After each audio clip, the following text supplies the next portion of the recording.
Hearn not doing their job. But what the fuck is a promoter supposed to do other than... Yeah, but would you ever hear Bob or even De La Hoya or Floyd ever say this is the biggest fight when it comes to Tank? De La Hoya all the fucking time. No.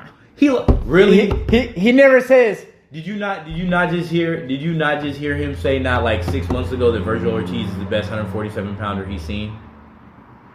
Okay, that's different than saying that's the biggest fight. That's not different. That is exactly the same thing. You know you don't believe that shit, and you know you're just promoting. Okay, of all the fights right now, overall, what would be the biggest fight? Overall. Meaning in the sense, we'll get a lot of buzz. Not the aspect of excitement because we can't control. Overall buzz. AJ Wilder. I think that's the biggest fight in boxing. That was, in the sense, sell money. I think that's the biggest fight in boxing. When we have to speak upon the sense of if there was a full crowd because... In every aspect of meaning, the biggest fight in boxing is AJ Wilder. I'm not going to deny the aspect of that. Do I think there's clearly one? I feel like that's not, and I don't even think it's that close. I think AJ Wilder, period. Because imagine all of this shit talking and promoting that goes on the lead up to that. That would be fucking awesome. And it's a fight I want to see. Like, selfishly, it's a fight I want to see, and I think it would absolutely be the biggest fight. Now, again, it has to happen in the United States, because we ain't out here losing money. Yeah, but no, AJ Wilder, biggest fight.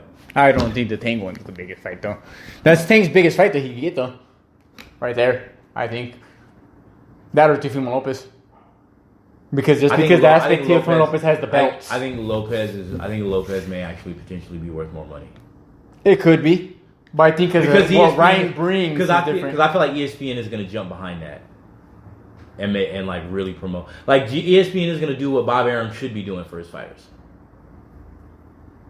which is promote. Now, do you think that's a problem on ESPN now? No, because they're not the promoter. That's not their fucking job.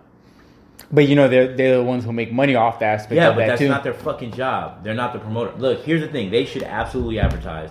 They should absolutely promote when there's a fight coming. When there's a fight about to happen and the documents have been signed, and you take it from there with the advertising and the shit up at sports. Put it on your Yeah, but ESPN does that. I'm not faulting ESPN for. I don't think ESPN gives the credit to boxing enough. They go like that. Fucking UFC. Because look at who they have a contract with. They have a contract with a promotional outfit that doesn't have a lot of fighters. That's staring my ass fall for fucking choosing to have a contract with that dude. I'm not should have reached out to De La Hoya. Fox and Showtime have the best fighters. Let's just be real. But they could have tried to do a deal with De La Hoya. And I know you always call me pro PBC, but it is just the facts. PBC has the deepest roster. No, I'm agreeing with you that. Yes, they do. So that's Fox and Showtime. Yeah. ESPN is not going to promote Fox and Showtime fighters. They're just not going to do it. When De La Hoya left, they could have reached out to Golden Girl and they could have had. Well, maybe Canelo on there. That spatula belonged to the CEO of ESPN. You don't know. Yeah, well, they could have reached out right there. Well, at that time, weren't they still trying to sue PBC? Because I know Bob and not ESPN, but Bob and De La Hoya were like in the process of suing Al Heyman. Because De La Hoya's mad because most of PBC's roster is former. It was his former, but in the sense they still could have reached a deal with De La Hoya. You're gonna tell me right now if you were the head of ESPN right now. I don't think he is the head of ESPN. It'd be a whole bunch of shit going on different. Okay, I know. Yeah, but Bob be the fuck out of there. I would have kept Mike Golick. They have a better. They have. Okay. If we're gonna keep it straight to boxing. I know. And shit. Yeah, I know. We're gonna keep it to boxing. If I would have looked at the fucking boxing scene and been at ESPN, I'd be like, hey Al, that put whatever number you need to on that. No, okay, I know, but you understand they have a contract, so they can't. You're gonna tell me you looked at it and went, okay, we have an interest to bring boxing here, because I believe Bob went there before UFC did, huh? I believe UFC. Them and was UFC in the. I don't know. I don't recall. They've had a partnership for years. Okay, but he Hold up, I have to do this.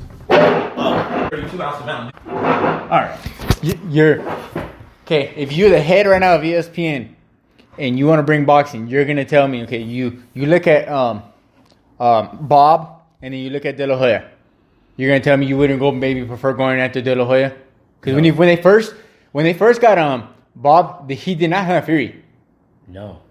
Because No, I wouldn't have gone for De La Hoya. I would have went to De La Hoya. I would have gone for PBC. I wouldn't have gone for either one. No, of them. okay, but we all know they have a contract that's a long-term contract, so you can't break that contract. But these two are two free agents. You said, but you posed a question to me like it was before the contract was signed. So are we talking about No. contract was signed? Or This is when I because you know how De La Hoya and Bob were with HBO, and then they had to leave to go find somebody. When HBO decided they don't want to show boxing there no more, Al Heyman had his contract. Right then, I would have gone with PBC. No, but PBC already has their contract, so the only two options you have. Not really. They're not gonna leave Fox. They most likely have a contract with them that says for at least this many years you have to put boxing fights on to here. Is that an exclusive contract? I most likely to bet you it is. Okay, but let's just say you can't break that contract, and you're only looking at De La Hoya and Bob. You're gonna tell me you're not gonna go with De La Hoya better? No, because they have Canelo the star. You know who I would have picked? You know who I would have picked? And this is gonna come as a surprise to you. Who? I'd have picked Derek's homeboy, Eddie Hearn. But Eddie Hearn had his contract already with he was already starting the thing with DAZN at the time. DAZN is a fucking app. You don't think I can't get? Yeah, but that gets in the way of ESPN because they want to promote their ESPN app. You don't think I can't get a partnership between DAZN and ESPN? Okay, you're adding options here. We're only choosing we're talking about Disney. Like ESPN has Disney money. I know that, sir, but we're only bringing the options of Bob and De La Hoya. Well, then, if you're gonna think in that box, I don't know what to tell you. I would have chose De La Hoya because they had Canelo. And then look what Ryan has somewhat become to this day. Where Bob, he only had Crawford and Lomachenko. And look, they didn't even do shit with him. And he had Teofimo. Yeah, but that was back in the... Stevenson, but they were very, very, very young. Yeah, Mickey Connellan. Is that the Irish dude? Yeah. The one that was Floyd. Yeah. Oh, no, okay. Yeah, it was. What weight is he? I don't know. He's fucking mid. Like I never thought he was that good of a fighter to begin with. Well, give and take what, 130? I want to say he's around the same weight as Stevenson.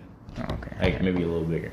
I know there's something you want to. There's some subjects you want to talk about in the 160 and 168. Let's hear these. So I have a question for you about 168. Canelo did not take steroids. That was fake news. Just so I just say right now. That was all false. Man. There, he purposely did that to build some interest in the GGG fights. Throwing that out there right now. I mean, yeah, he popped dirty. So did he really? Yeah, he did. He popped dirty. Never for a fight. That was before. That was during the training. That's popping dirty for a fight. But never in the sense. If you pop dirty in the testing leading up to a fight, you pop dirty for a fight. But in the sense, when after the fight and they show that they test him the fight. He got suspended before the fight. That was all fake news. That was Canelo took one for the team there. That's all fake news there. But anywho, like you said, you had a question for me. Oh my god. That's all fake news. I got to fight. I have a question for 168, but I'll leave that be. No, that's the question. No, it's because the 160 one's going to be quick. Okay. We'll table 168 now. So, at 160 pounds, what do you think should happen between the champions? The champion being Charlo. The champions should be fighting each other, but I'm saying Charlo being the champion. A champion. He's not the champion. He's not undisputed. Okay, there's Charlo is one of the champions. Boo Boo, from what I believe, is one of the champions. But I think he vacated and went to 160. Because I believe Canelo vacated his belt 160 already. Yes, he did. So that's I know there's that one. That's stepping on my lead for the 168 question. Okay, but okay. But yeah, so you got a vacant belt. I think you may have two vacant belts. And then Billy Ho Saunders is not a champion at 160, huh? No, 168. He's all the way up at 168. Triple G has the other belt. Mm-hmm. So it's Triple G, Charlo, and then I think the other two belts are vacant. Or maybe Boo Boo has his 160 still. Maybe. Okay, let's look at the options here. Okay, we got, in my opinion, Charlo being the head. Triple G. I know we got Ebanks Jr. division. Boo Boo could fight in 160. Is he fighting at 160 or 168? From what I believe, he's going down. He prefers more 160. Okay. I think if someone good from 160 wants to offer him a fight, he'll probably take it. But I like Eubanks Jr., but he's not that level. He's just not that level. Okay, but he's one of those names. I think Derevyanchenko's a better fighter than Derevyanchenko. But I feel like Derevyanchenko's a better fighter than Eubanks Jr. Because Danny Jacobs left that division, and he was one of the face names. Boo Boo, I think he'll still fight at 160. I don't know if Billy Ho will fight at 160 anymore. He can't. He popped dirty, or is that fake news too? No, that's real news. I think okay. that's real news. Okay. But it doesn't count because he didn't pop dirty for a fight because it was in the lead up for the fight. Because that's the logic you used. But no, that's the logic. The logic I use for Canelo is because he did it. He purposely he paid off those people to say that he does dirty. It's just. So wait. He took one for the team. It's a promotion. Oh my god, you need to stop hanging out with Lupe. You really need. Okay, we're going off the subject here. Okay. You know who I'm gonna say is a 160 because I don't think that motherfucker who's walking around looking like a fucking heavyweight is gonna choose to go down. If you say Jared Hurd, he's a 160 pounder. Oh my god, motherfucker ain't no 154 no more. That motherfucker needs to just go somewhere else. I'm gonna put him up there in 160s. Give me dick. I know he's not gonna fight in those dudes. He's not gonna win. Who else is out there? You wanna help me there? Any other names? I don't really. Well, and which was my point. Okay, so my point was 160's thin. Yeah, it's very thin. Triple G should have to fight Charlo because Canelo's gonna hoe out and say I dropped the belt, so I don't have to fight him. Fine. I mean, we gonna just skip past the fact that when he was your mandatory, nigga, ran for the hills, but whatever. Fake news, That's not fake news. That's actually exactly what happened. He was his mandatory, and then Abel Sanchez of all people was commenting on that shit. Speaking of people who shouldn't even have been commenting, he should not be talking no more in this world anymore. Yeah, but this was years ago. I'm talking about years ago when all that shit happened. But anyway, what I'm saying is basically it should be Triple G versus Charlo for the de facto undisputed. Because I feel like we can agree that that's pretty much it there. Because Boo Boo's gonna move up to 168. So they don't necessarily have to fight at from what I know, he's moving up to 168 if he hasn't officially already. He's wanting either Billy Ho or Canelo. If he hasn't officially already, he's moving up to 168. So there's no point in worrying. Offer good money, he might fight Charlo at 160 if they offer good money. But they can do it at 168. I think I know that. I'm gonna take a wild guess. I know that's Charlo's future plan. That's his future plan to move up to 160. I don't think he could go any higher than 168. Really, in my opinion. He's bigger than Alvarez. I know, but and he's bigger than Andre. Like bigger. I'm not talking about taller. I'm talking about bigger. I think it's not just next year. He might go up to 168. Those boys are legit 6-footers. I think he still has a goal of wanting at least this be his last year at 160. So I don't think this year he'll go up to 160, but he could. My point being, I think Triple G will be the number one guy I want to see him with. Triple Gay should hop in the ring. Even though he might fight Mugia. He should break his MBF rule and fight Charlo, and the winner would really leave Canelo Alvarez between a rock and a hard place. Only if Charlo wins. Only if Charlo wins. If Charlo wins, that gives Canelo. That's like a lot of pressure on him. Like there's no much excuses. Triple G, you don't care to see that fight anymore.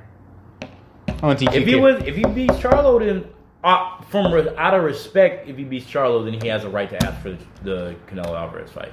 I don't care. I don't want to see that fight anymore either. But I feel like if my thing is always somebody deserves it, they work for it. Somebody deserves it, they work for it. If he does something that deserves it and he worked for it, then I'm not. Whether I like the motherfucker or not, he earned that shit. Speaking of earning, and so now we got that. Okay, but there's no others. Who would be the second guy? At least give me one more option. If he doesn't get the Triple G, is there anybody else that somewhat catches your interest, like at a babiness? Yeah, one babiness. Because I know if Andre's still at 160, that'd be the only other person. I'm just not interested in 160. Yeah, I'm agreeing with you on that one. Teixeira's garbage. Teixeira. I don't know nothing about that dude, so I can't speak about. I mean, not Teixeira. Teixeira's 154. Munguia is hot buttered garbage. I'd rather see Munguia in there with Triple G to test himself out to see what the skill. Okay, this is why I don't want to see that fight. I don't want to see that fight because I have every bit of faith in the world that Triple G is going to win that fight, and it's not even going to be close. And then that's going to be their leverage to try to get the third Canelo fight. But you didn't beat any fucking body. As much as I hate that whole, who'd he beat shit? Because a lot of that has to do with who you're even given an opportunity to beat. That type of shit's going to be the setup for that. I'm agreeing with you. I cannot fight nobody else at 160. That's what I'm saying. So I think moving to 168. No. I've been preaching to you this off the fucking podcast for many years. Ebanks Jr. No, I'd rather see him fight Triple G than Ebanks Jr. If it's a second option. I'd rather as a second option. If we're talking about entertaining fight, I'd rather see him fight Eubanks Jr. than Triple G. But we all know what's going to happen if he fights Eubanks Jr. I want to see it. He's going to be saying the same shit that you say to me every time I say Canelo duck Charlo. Who the fuck did he fight? Eubank Jr. is not gonna help that. Yeah, he does. No, in my opinion, he does. Who the? Get the fuck. Nobody believes in those Euro bums You're- except for Eddie Hearn And Bob.